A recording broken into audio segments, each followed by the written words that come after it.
Good evening, everyone. In this video, I'm going to address and answer the question, what does God require of us as his worshipers? Now, Jesus said something at John chapter 4, verse 24, where he said, God is spirit, and those who worship him must worship him with spirit and in truth. Now, that's something to think about, because God is a spirit. Spirits are invisible, and we're told at Colossians chapter 1, verse 15, that God is invisible. So what did Jesus mean when he said we must worship God with spirit and in truth? Well, visualizing our Creator as someone who is invisible, not flesh and blood. Now, there are those who want to make Jesus God, but Jesus was flesh and blood when he was here on earth. When he ascended back into heaven, he resumed the form that he had before he was sent, an invisible, very powerful angelic creature.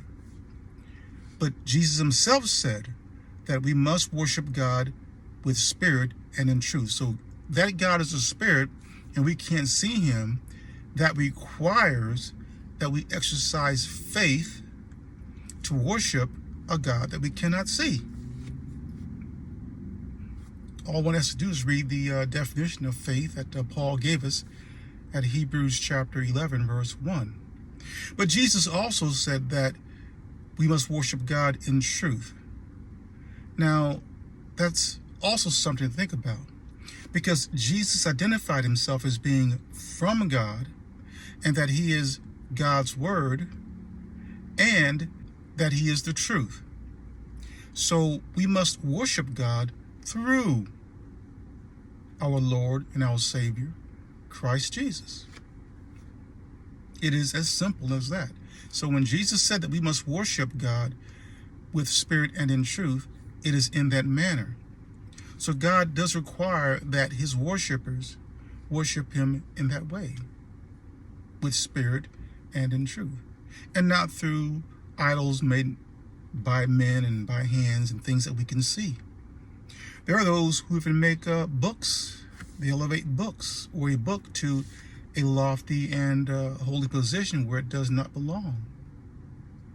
Is that something that God requires of us? Is it something that he commanded? The answer is no. But it's very difficult to get people to go there and to understand that. So does God require that we join a church, some religion? If so, which one?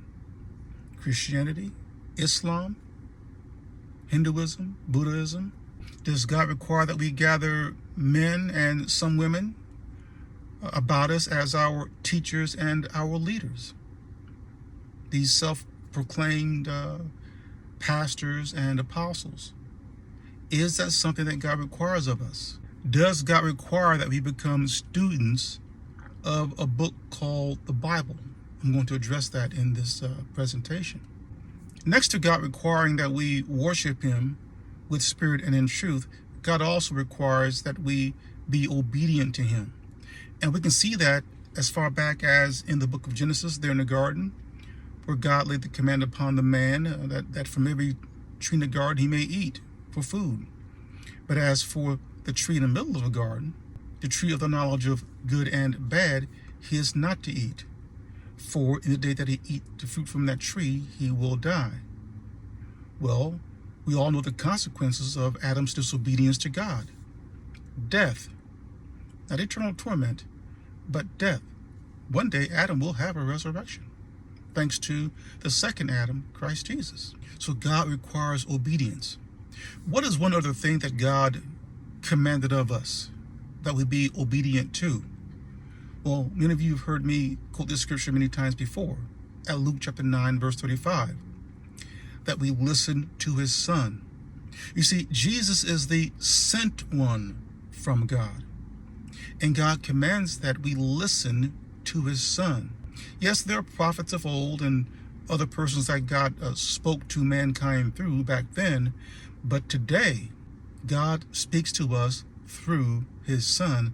That's why he would say, "This is my son listen to him. God didn't say that with regards to the prophets of old. He made that statement concerning his son, that we listen to him. And that's what I do on this channel. I listen to Christ. That is his teachings. I am his student.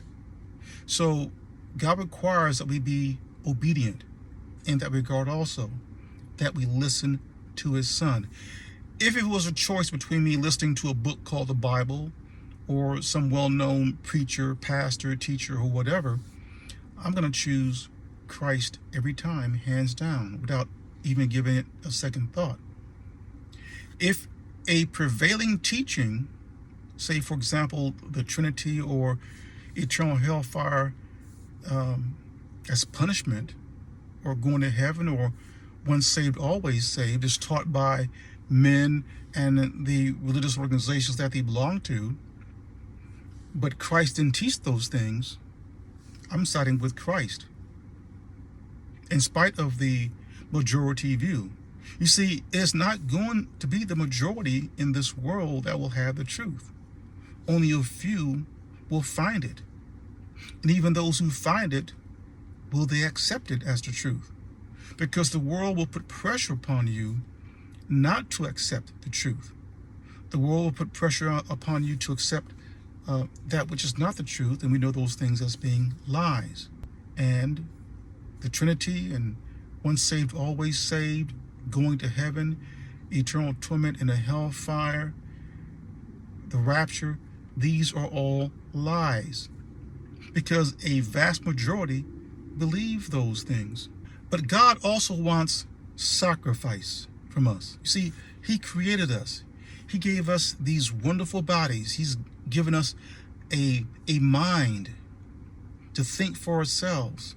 Yet many have surrendered that precious gift over to others, and they allow others to tell them what to think, rather than those persons allowing God and his son to formulate our thinking processes. So God requires sacrifice. We need to use these bodies to their fullest extent. Now we read at Romans chapter 12, verse 1, the Apostle Paul writes, "Therefore I urge you, brothers and sisters, in view of God's mercy, to offer your bodies as a living sacrifice, holy and pleasing to God. This is true and proper worship." Let me repeat that. This is true and proper worship. That we sacrifice our bodies. And what are those members that are part of the body? Our mouths. To speak the pure language that is the truth to others. And the pure language is the language of the truth. And who says that he is the truth? Christ Jesus. Not a book called the Bible, not any religious organization, but a person, the one who is from God, the Messiah. Christ Jesus is the truth. That's why we have to listen to him. Yet there are many out there, when you hear them teaching and preaching, they almost always invariably say, the Bible says, the Bible teaches. And they rarely reference what Christ said, what Christ teaches, or what God says. It's a book that says it. They attribute the things of God in Christ and the prophets, the apostles, to a book. So God requires our sacrifice. He requires our obedience. He requires that we worship him with spirit and with truth.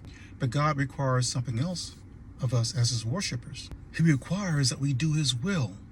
Jesus said of himself at John chapter 4, verse 34, "My food," Jesus said, "is to do the will of him who sent me and to finish his work." How about you? I am in full accord with Christ Jesus. My food, me, R. Jerome Harris, is to do the will of the Father and to assist Christ in finishing the work that God gave him to do. What is that work? It is the finishing of the seventh day, which we're in right now.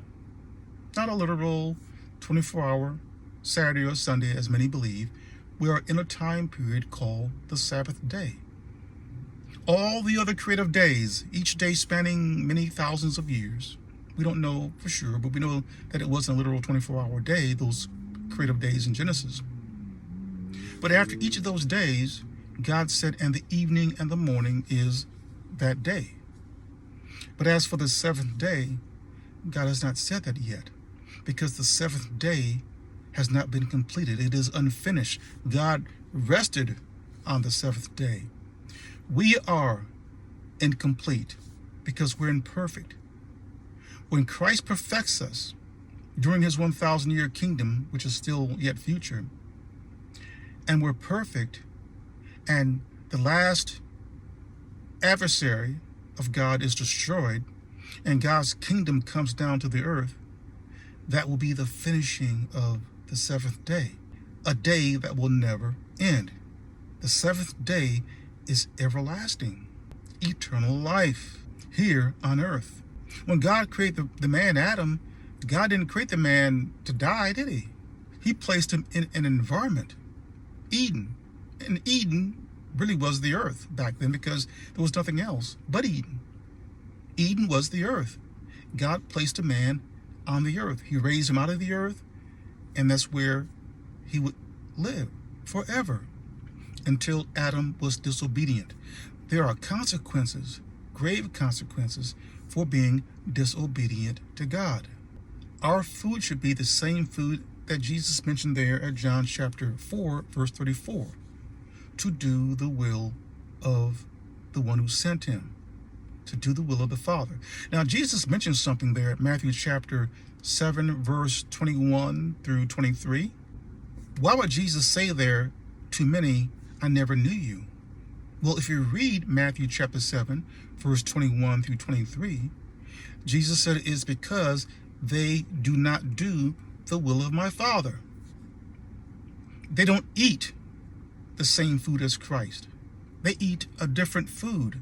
But if one does the will of the Father, Jesus is going to recognize them as his sheep. It is very important that we know Christ's teachings, not the teachings that religious organizations think and push out to you what they believe are Christ's teachings, such as Trinity and once saved, always saved, eternal torment in the hellfire, the rapture, and many others. Those are not Christ's teachings. Those are the teachings of men. So we must know Christ's teachings.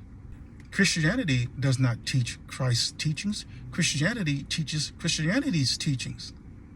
There's a difference. And I always ask this question. Do we ever see this expression Christianity in the Bible anywhere? Did Jesus ever command his disciples to be called Christians? No. So where is all this coming from?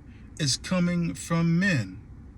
And I believe that these are demon-inspired teachings and expressions. But they certainly do not come from Christ, because Christ never spoke about those things, never taught those things. Yet Christianity bullies, and it is headstrong in compelling, forcing persons to accept those false teachings, else, and they always put that in there, they will be thrown to a place called hell, that is their hell, where persons will be tormented for all eternity. That goes against the very concept of justice. That goes against a just God. Christianity paints God as being an unjust God. Why would God punish someone in a place like that for all eternity? That's cruel. Why not just destroy the person and be done away with? Why torture and punish them? God wouldn't do that, but you know who would? Men, people. We are cruel. We are a cruel lot. It's almost as if we love to see people tortured and punished because they don't follow our agendas and our narratives. And that's what Christianity teaches. To torment someone for all eternity is unjust. Our lifespans, on average, are what? Depending on where you live, between 50 years to, say, 90 years old. Does the punishment of being tormented for all eternity fit the crime? Is that eye for an eye, tooth for a tooth? Are the scales balanced? No. So where is Christianity getting all this stuff from? Certainly not from the one that God sent. And I told you guys, I'm not going to tell you what you want to hear. I'm going to tell you the hard, cold truth because I want you to think. I don't want you to be afraid. God doesn't want you to be afraid of men. Be in reverent fear of him, not a scary fear, but a reverent fear of him because he is God. But don't be afraid of men because there's nothing that men can do to you. God has you. God has your back. Do not be afraid. And as I mentioned earlier, does God require that we join some church or religious organization? No, absolutely not. Nowhere is that written. And which one? Christians are fighting amongst themselves. Christians of different denominations are fighting amongst themselves. You see them out there on YouTube every day, calling one another out as being false, but yet they're all Christians. See how divided they are? Cling to Christ. Accept his teachings. Draw close to him because he knows the way to the Father. And if you walk in that way, you will get close to the Father, and therefore the Father is going to draw closer to you. And your knowledge base is going to increase exponentially. You have no idea. Christianity is not going to give that to you. Christianity is going to hold you back and not give you what you need and not tell you what God's requirements are. Christianity is going to tell you what its requirements are. That you get baptized in water. Jesus never taught that. John the Baptizer said at Matthew chapter 3, verse 11, that the one coming after me is greater than I am.